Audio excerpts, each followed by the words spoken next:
Conhecendo protozoários. Trypanosoma cruzi é o agente etiológico de uma zoonose chamada tripanossomíase.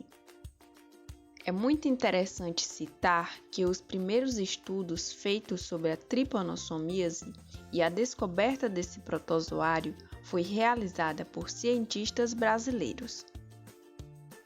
Em 1909, Carlos Chagas começou a estudar alguns triatomíneos, chamados de barbeiro. E aí ele descobriu que eles estavam infectados por um parasita misterioso. Então ele coletou amostras e mandou para Oswaldo Cruz, que por sua vez fez a contaminação de alguns macacos. Algum tempo depois, Carlos Chagas identificou uma criança que estava contaminada com esse protozoário.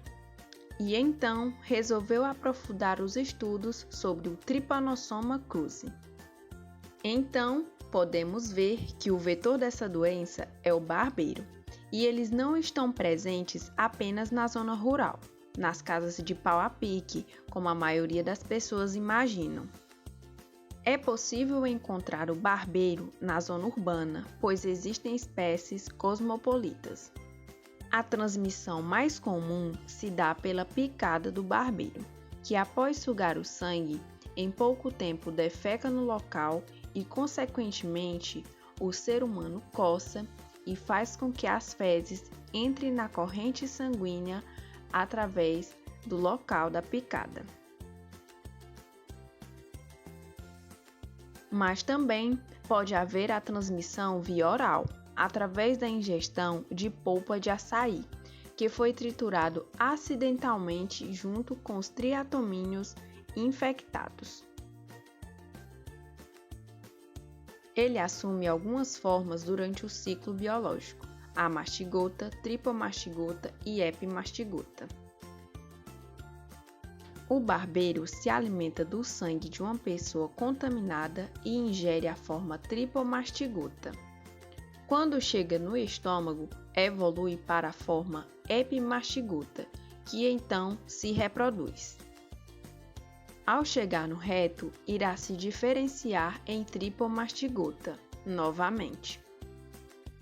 Após a picada, o ser humano arrasta acidentalmente as fezes para o local da picada, e então a forma tripomastigota vai em busca de células chamadas fagócitos, pois lá ele consegue fugir das ações do sistema imune.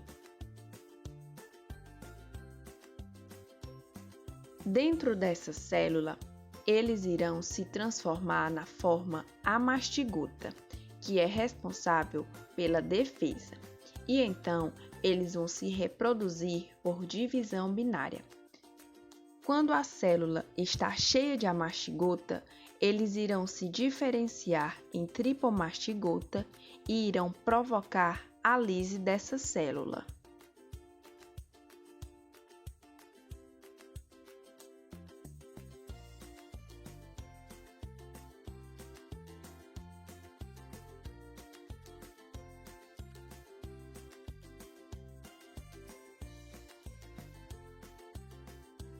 A partir daí, esses parasitas caem na corrente sanguínea e são capazes de infectar não somente os fagócitos, mas também vários outros tipos de células, como, por exemplo, epiteliais e nervosas.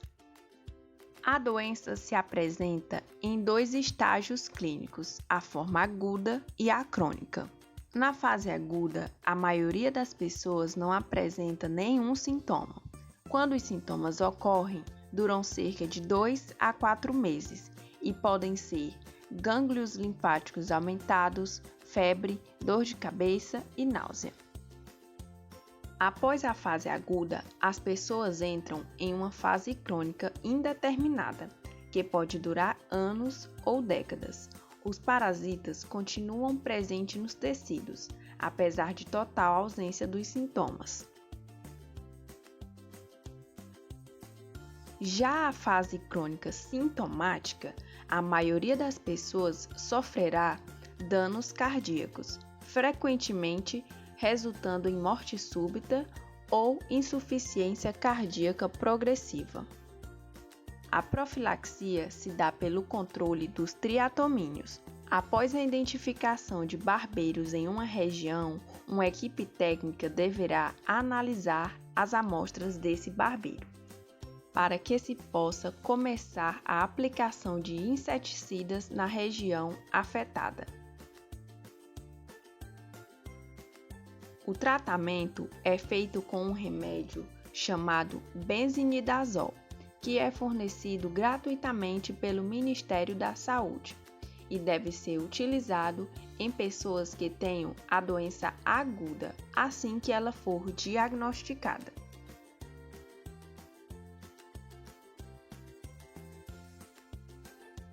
Para pessoas na fase crônica, o Ministério da Saúde disponibiliza um medicamento chamado Nifurtimox, e ele é uma alternativa de tratamento. Lembrando que essas pessoas devem ser acompanhadas por um médico frequentemente.